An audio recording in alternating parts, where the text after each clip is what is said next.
Hello everyone, this is the second video in the Ansible series. The first video we have discussed how to install Ansible. Now we'll see how to work with Ansible. So basically we have to mention the host names that we want to manage through Ansible. We can group it by a name or we can give it individually. So where you have to do that, you have to go here. etc Ansible and hosts. You go here. You can give these machine IPs or FQDNs here, or you can group it by here. So for my servers, I have grouped it here. I have given a name like Docker servers and given the IP for that, and you have to save it once. Okay, I need to be sudo to do that. So I have already given my group name, that is Docker servers, and the IP below that. You can, if you have multiple servers, you have to group. You have to give those IPs or FQDN below this, so that it will be in that group. For my work, I have given one server, that is under Docker servers, and now we have to see that we will just what we'll do is we'll do a Ansible Docker servers, that is our group, and we have to give -m, that is our module, and we have to give ping, and we'll see how that reacts to it. You can see that it gets a successful message, and it gives us that pong.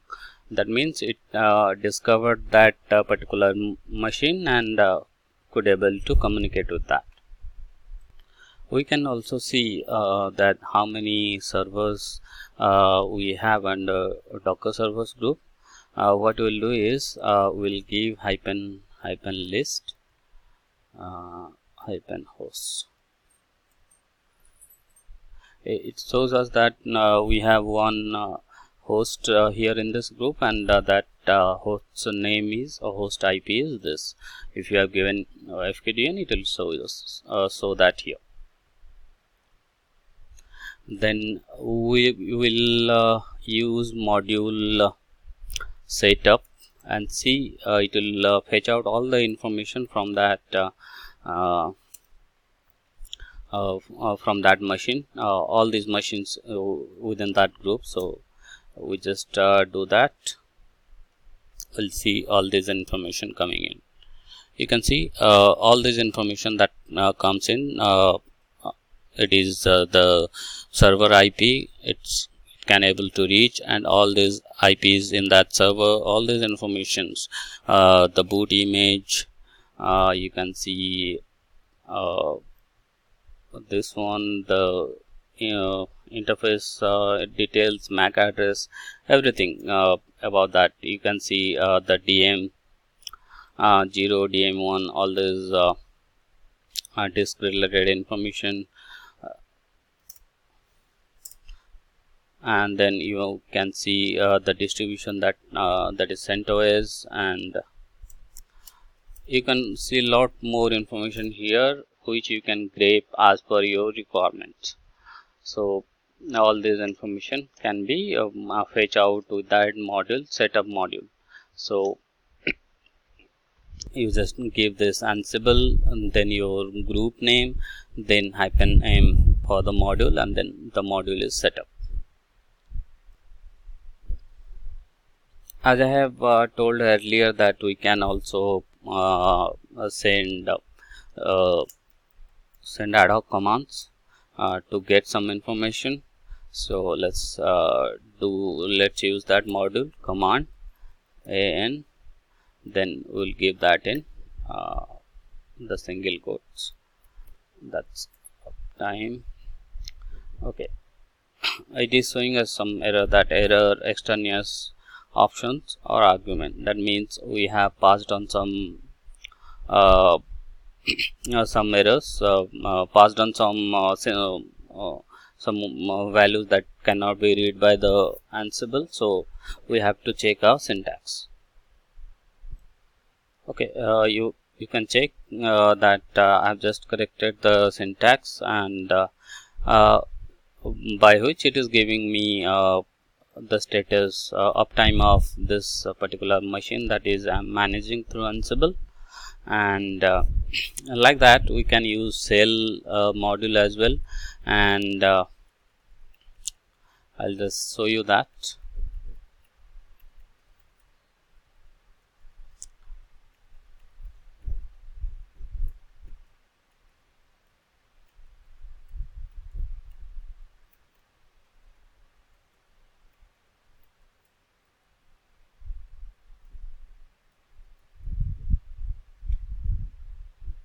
So using the cell module you can list out a file that is temp.txt. What we'll do is we'll list out whatever files we have there in the Ansible home directory. We'll pass those value to the temp.txt file. So you can see whatever there in the home directory of Ansible, we are just doing a ls-l and pushing that value to temp.txt, and we can also do a cat of this particular file.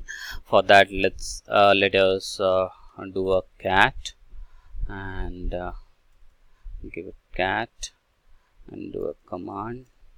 We'll use command module and do cat,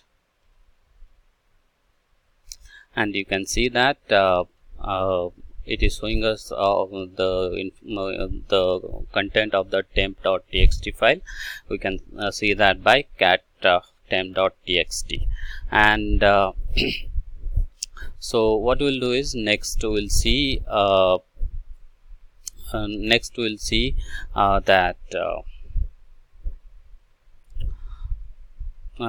see that we will create an user and delete those users. Those kind of operations we can do through the okay. Let's see this operation. What we are doing is we are creating a username user1 and giving it a password, and we are using becom. Becom means it will be privileged as a super user. The Ansible user will become a root user, because as a root we can only create users. So we just do that and see what it returns. You can see the user are warning the home directory already exists, copying file from this is, that means we have created this user before, and when we have deleted it, we have not deleted its home directory. So we are seeing this particular standard error messages while creating this user, but user has been created. How to verify that? Come here to my node where what I am managing through my console control machine, Ansible control machine. Let's do a cat etc password. You will see that a particular user has been created, and now what we'll do is we'll delete that particular user. So what you have to mention is that the username and the state is equal to absent. Let's fire that one and see if my user gets deleted or not. Yes, the status has been changed, and we can see that users should have been removed by this time, and you can see that we don't have that user one.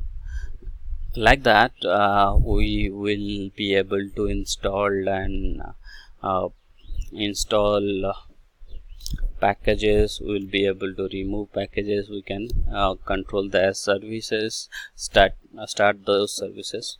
We'll do that. Let us let us install a package and then see like if it is getting installed or not. So we'll install IOTop package. Let me first check on my control on my destination machine if I have this command, or I have this command or not, or this package or not. Okay, it is not there, so let us install and then we can check if this is getting installed or not.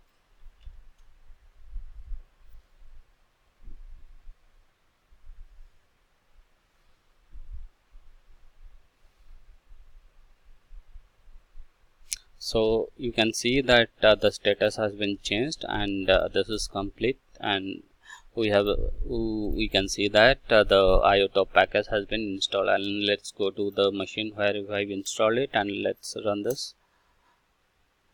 So basically it is giving some netlink error problem, but the package has been installed. So let me just check sudo rpm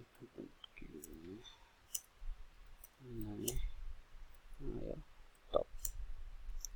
See, the package has been installed. So what we will do is we will now remove this package from the server and see if that is being done or not.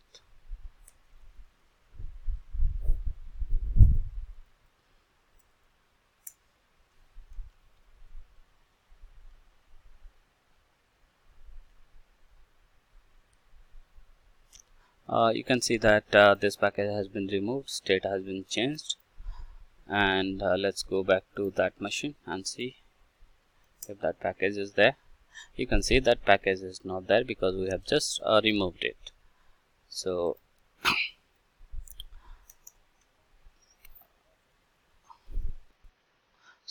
like I have installed so we just got to know how to install a package and how to remove a package, how to control package management through Ansible.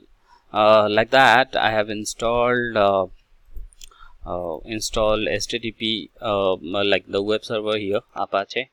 So what I can do is I just see that HTTP. Okay, the HTTP is not running currently. So what we'll do is we'll start it. So what we'll do is let's do httpd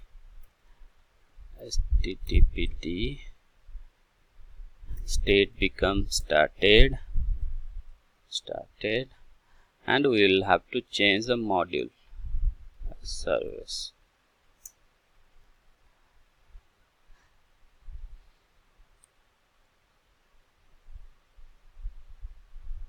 So you can see this, all this information, and the state has been changed, and we can see that we would be seeing that the service has been started.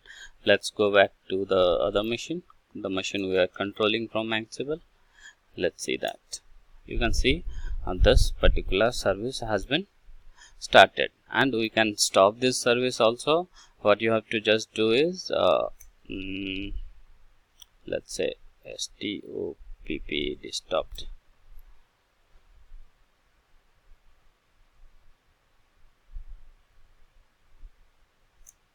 So you can see that the service the status has been changed. So the service, sorry, I just okay, this is started. Yeah, this is stopped. Service has been changed. The status has been changed, and the service should have been stopped by now. And we'll see that going the other machine we are controlling through Ansible. Let's go here, and we'll see it here that this particular service has been stopped. So by that you will do this all this service operation with Ansible.